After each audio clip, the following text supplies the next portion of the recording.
अस्सलामुअलैकुम। तो इस वीडियो से हम लोग अपना न्यू कोर्स स्टार्ट कर रहे हैं जिसका नाम है हमारे पास इलेक्ट्रोमैग्नेटिक फील्ड्स।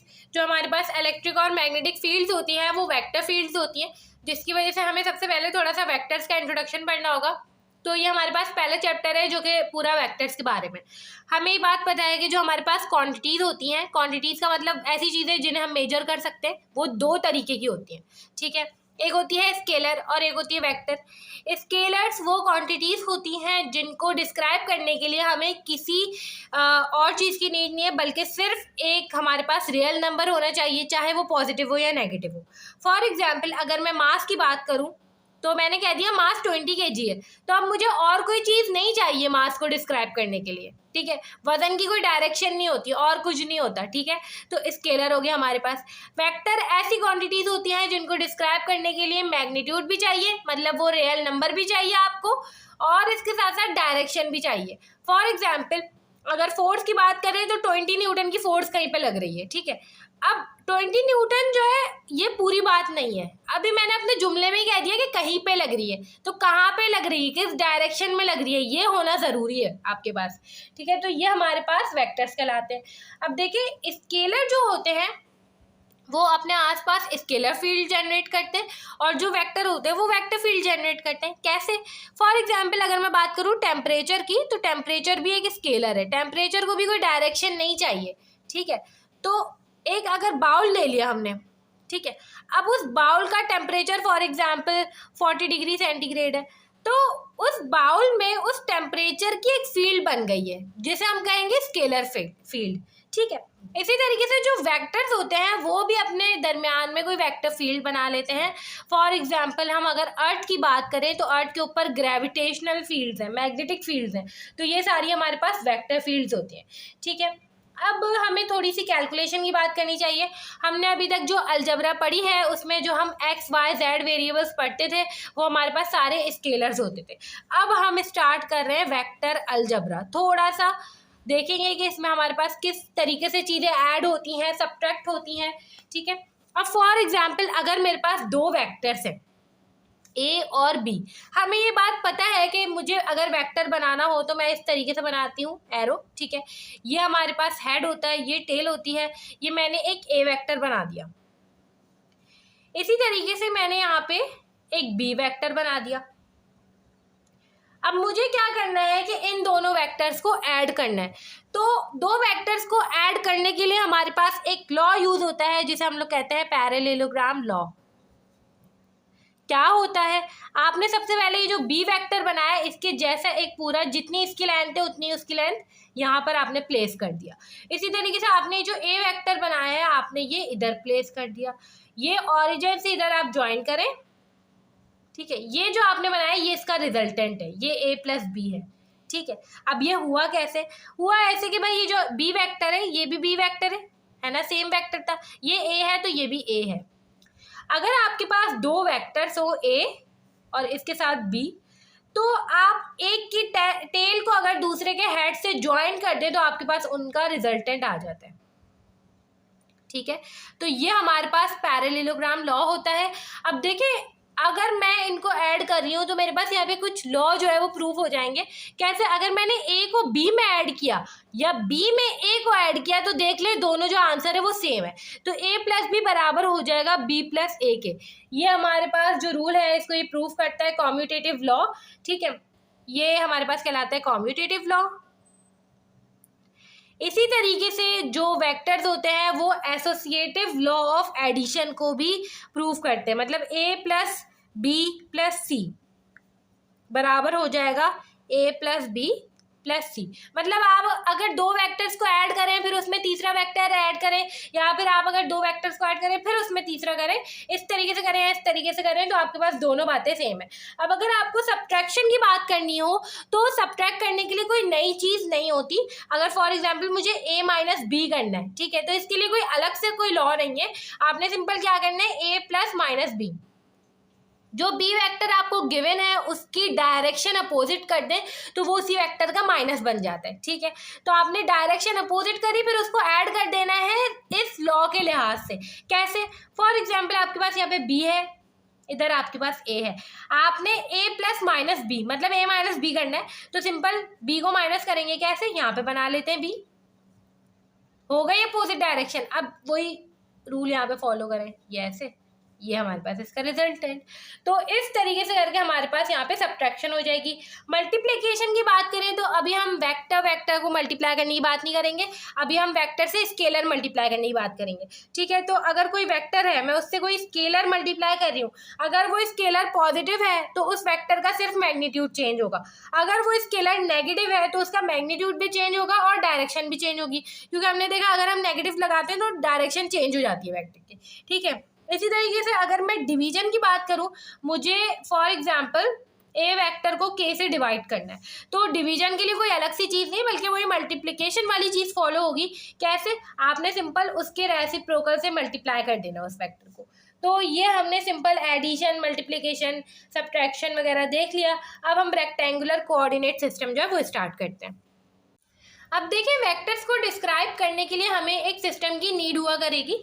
तो सबसे पहला सिस्टम जो हम लोग पढ़ रहे हैं वो रेक्टेंगुलर कोऑर्डिनेट सिस्टम है, या फिर जिसे हम लोग रेक्टेंगुलर कार्टेशियन कोऑर्डिनेट सिस्टम भी कहते हैं। इसमें हमारे पास 3 एक्सिस होते हैं, तीनों 90 डिग्री के फासले पर होते हैं। अब किस तरीके से बनाए, वाई, जेड और एक्स। पहले हम लोग जब काम करते थे 2D में, तो हम लोग इस तरीके से जब एक्सिस बनाते थे, ये वाई होता था और ये एक्स होता था, ठीक है।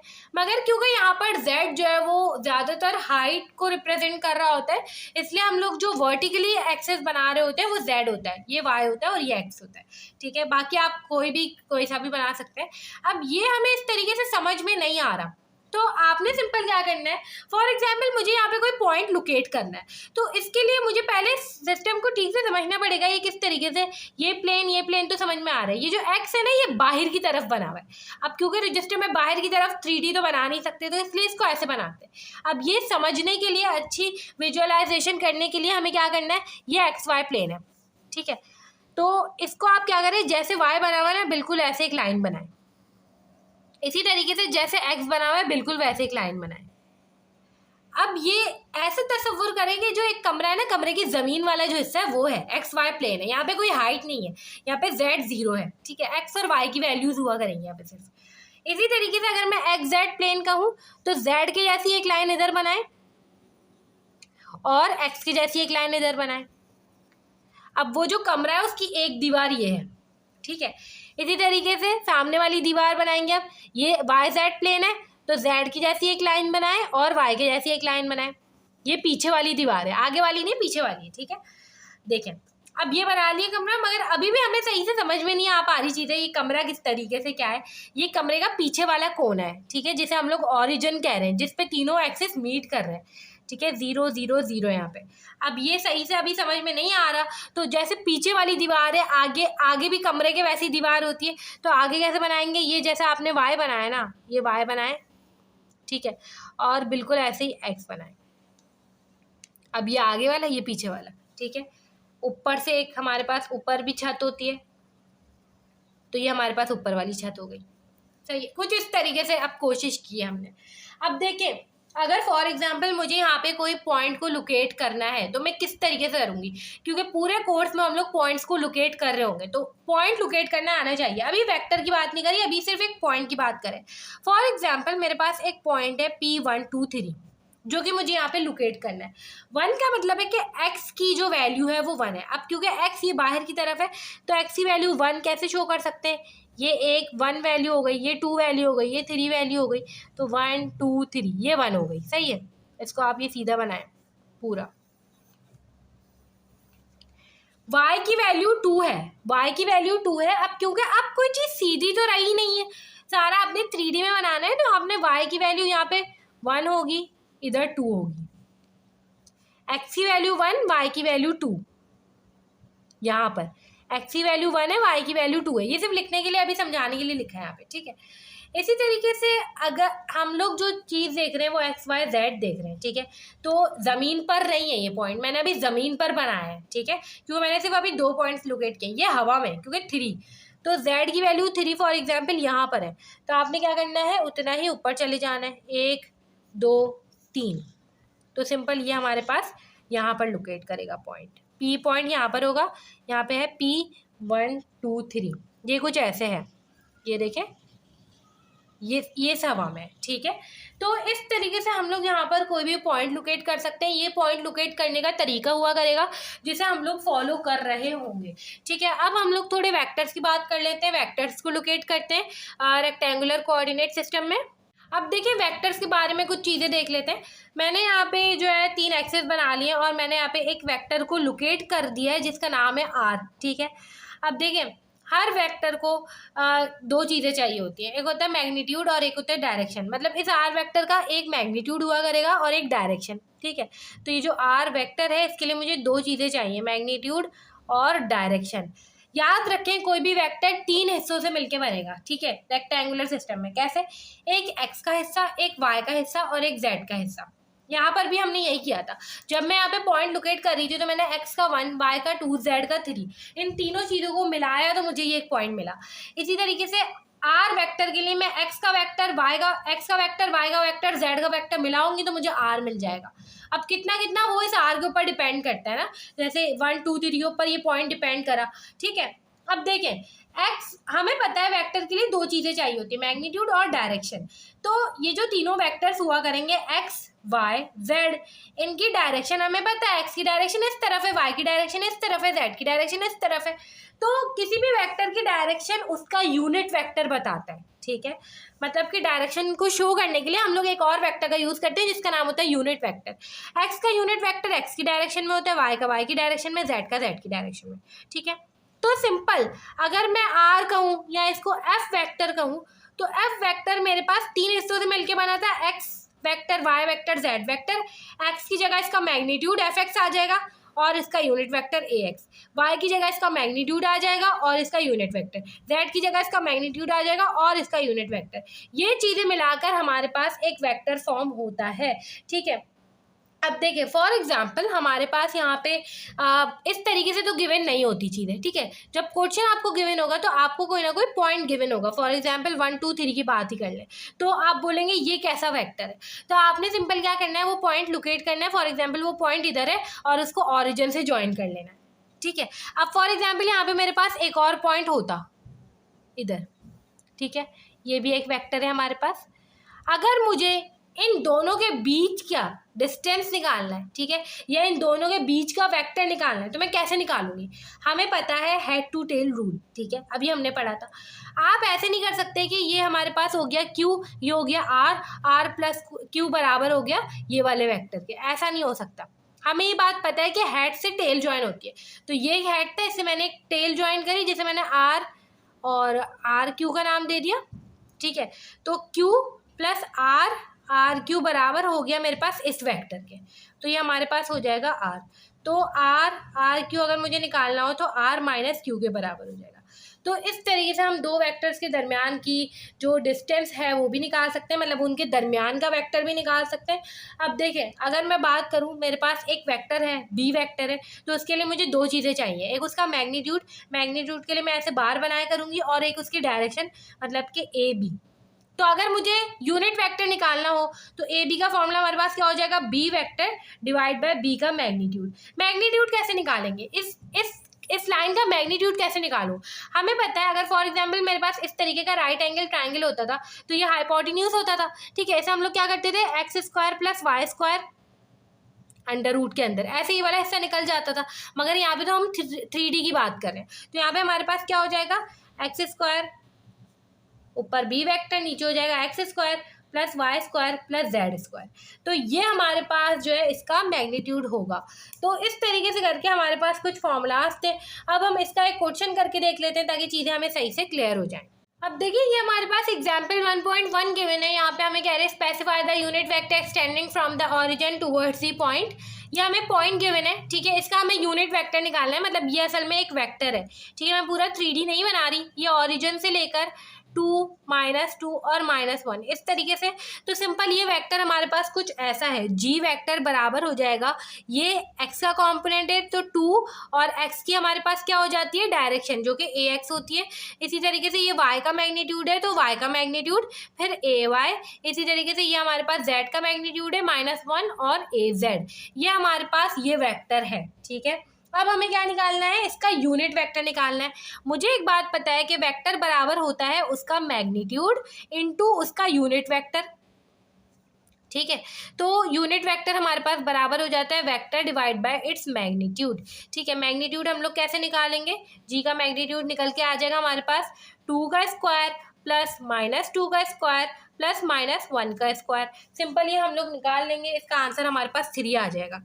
तो सिंपल हमने क्या करना है कि हमने इसका यूनिट वेक्टर निकालना है ए जी का फॉर्मूला हमारे पास जी वेक्टर डिवाइड बाय जी का मैग्नीट्यूड हम लोग निकाल चुके हैं जो कि 3 है। वेक्टर मैंने पूरा एज इट इज लिख दिया।